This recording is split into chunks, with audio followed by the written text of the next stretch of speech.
Greetings, folks.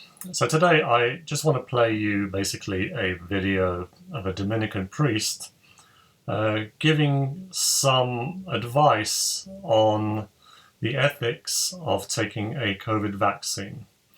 I'm not really going to do any commentary on it throughout the video or after the video because I think you'll be much more interested in just listening to what the priest has to say. He's called Father Leon Pereira. He's a Dominican priest, and yeah, he basically talks about the ethics of, as I said, the ethics of taking the vaccine. I'm sure a lot of people, a lot of Catholics have already decided and taken the vaccine, or they decided they don't want to take it. This video isn't an anti-vax video. Hopefully YouTube doesn't take it down. It's just on the ethics side of it. It's a very interesting speech he gives. It isn't that long. So here's the clip. In this current climate of this illness, we must not be ruled by fear. Perfect love casts out all fear. Fear is not from God. There is something called the fear of the Lord, which is reverence for holy things. It's not fear as in being frightened. We must not be governed by fear in our choices.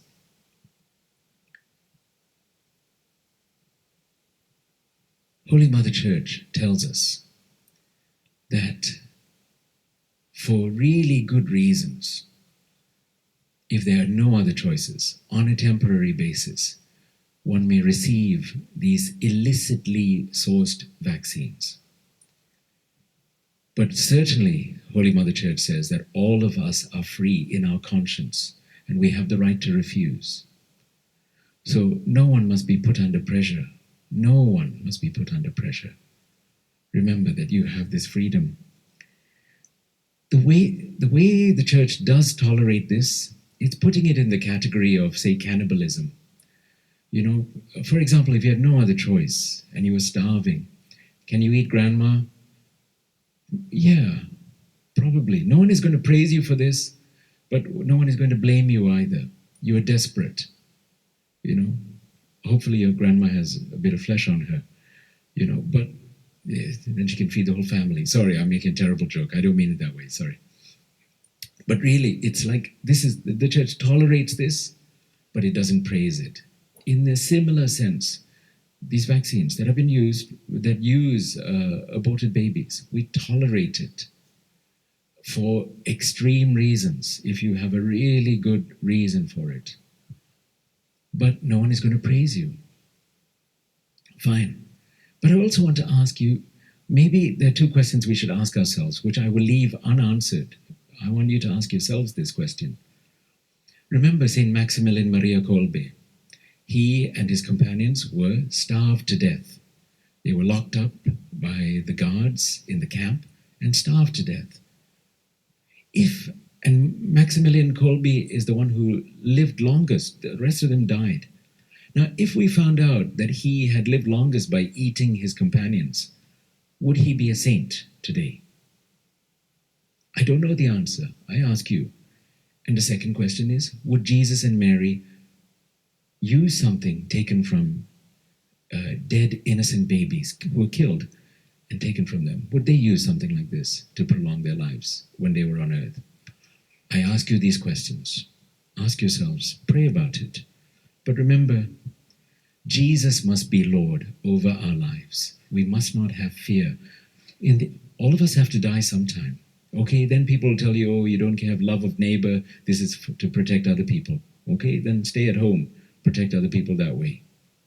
But really, remember, no one can force you. You are free in your conscience. The church says, although you can receive such abortion-tainted vaccines, you must write to a protest to your governments, to your health industry, and to the pharmaceutical industry. Protest and demand that they make ethically sourced vaccines. Okay, so those are the conditions Holy Mother Church puts on us. So they must do that. If you receive these vaccines, you must protest about this and demand. Because look, you know, the Muslims and the Hindus, they complained about vaccines, and therefore they don't make vaccines with cells from pigs or cows, so that, you know, And if they can achieve this, why can't Catholics? If we also need to protest and demand ethically sourced vaccines. I'll tell you a quick story. About 25 years ago, before I started working as a doctor, I was compelled to be vaccinated against hepatitis B. It was a necessary thing, to work in the hospital. And I didn't know at the time that it was made using the cells of a baby boy aborted in 1965 in Britain. He has no name. He's known as MRC5, Medical Research Council, Cell Culture 5. His cells have been used to make a lot of vaccines, not just in the UK, but also in America. This is not conspiracy theories. You can look it up on the CDC website, Atlanta, Georgia, the National Health Organization in America, the Center for Disease Control, I forget what it stands for, CDC, in Atlanta. On their website, under vaccine excipients, you will see Havrix vaccines contain MRC5, this baby boy. For me, I think, thankfully a Catholic nurse, because coming from Singapore, I was so dutiful. I would go for my booster shots and everything. And this Catholic nurse said to me, because by this time I'd stopped working as a doctor, I was a Dominican, and she said, "Father, do you really need this?" And I said, "I guess not." And she said, "And do you know what's in it?" And I said, "No." And she told me. So this is not a conspiracy theory, it's there. Okay, so no one can tell you exactly what to do. But your conscience must be informed, and you are free in your conscience. Remember that. No one can compel you if they say it's for your job or whatever, that this is against your human rights. But also we must protest and demand ethically made vaccines. There are some that exist now, ethically made ones, from Israel, from India, and one in Germany, which is not out yet, but some of them. But we must demand more, if you even need vaccines, but that's another question.